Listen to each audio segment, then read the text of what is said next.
Welcome back. Well, higher education institutions have been steeped in controversy over the right way to reopen their classrooms due to COVID while dealing with a drop in applications. But Colgate University seems to have bucked that trend.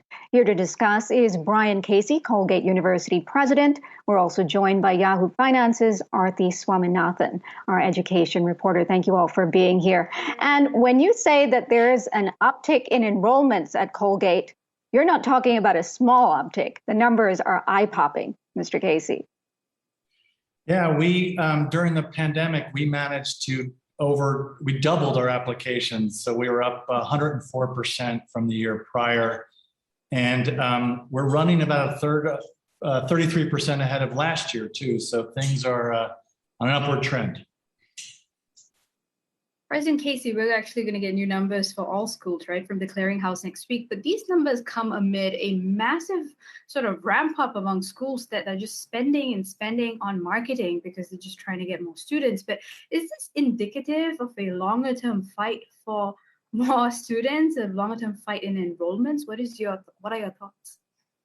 I think, there's a huge industry to market to students, to reach students, to buy their names, to find out where they are. But we want to stay focused on access and affordability. So we just started with our current students, and we just started a step-up process where we removed student loans and replaced them with university grants. So we weren't spending too much time focused on national trends, but more focused on how can Colgate take loans away from students and make this place available to everybody. So it sure made our current students happy, but it seems to be making applicants happy as well.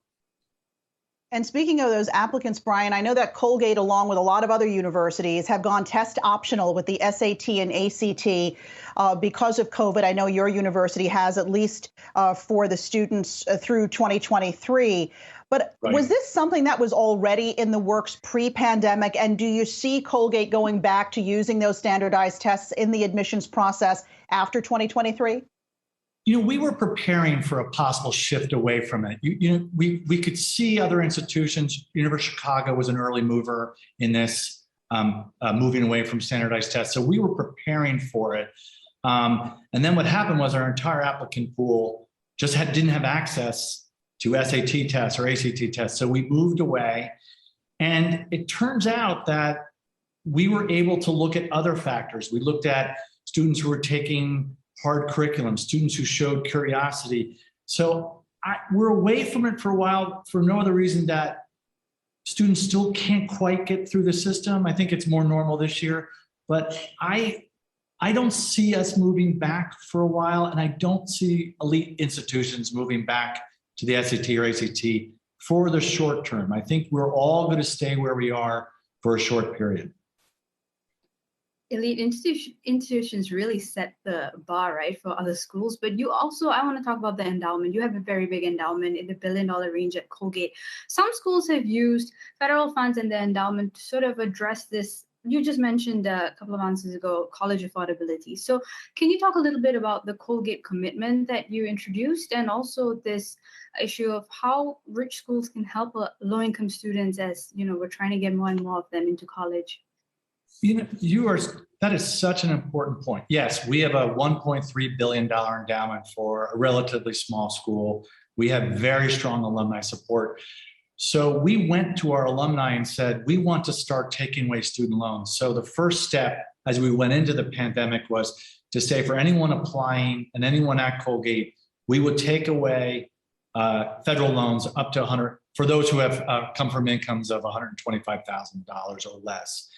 But then we went to our alumni and said, could we raise this to 150? Could we keep moving forward?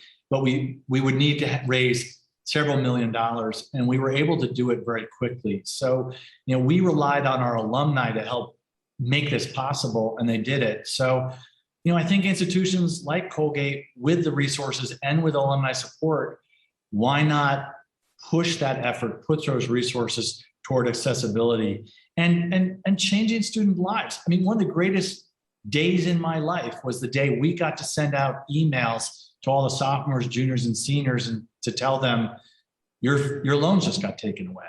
I mean, 600 students' lives were changed immediately. And so I just have to thank our alumni who produced those resources for it right away. But, look, we're in a very fortunate position that we can do this, but I think any institution that can push this way really ought to. Right? We have an obligation to the nation to do that.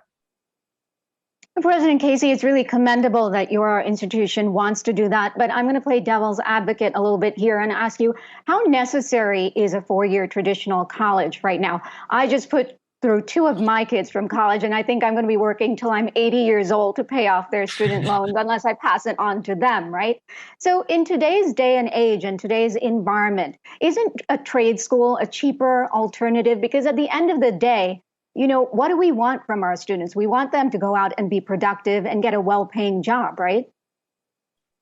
Well, we want them to be that, but we also want them to be educated citizens. We want them to be contributing members of their local communities in the state. We want them to be leaders. We want them to be thoughtful people. Look at what's happening in the country with people arguing all the time. Don't we want to make sure that we're educating thoughtful readers, thoughtful thinkers, people who know how the government runs? So yes, we absolutely want Colgate graduates to be employed. Trust me, parents are very concerned about this. But boy, we also want them to be thoughtful people and people who know how to think, people who know how to live with other people. So there's lots of ways you can measure the value of an education, and particularly our form of education. We teach the liberal arts. So we're explicitly not teaching them careers, but we're teaching them how to be thoughtful people in the world and empathetic people. That's what we're doing.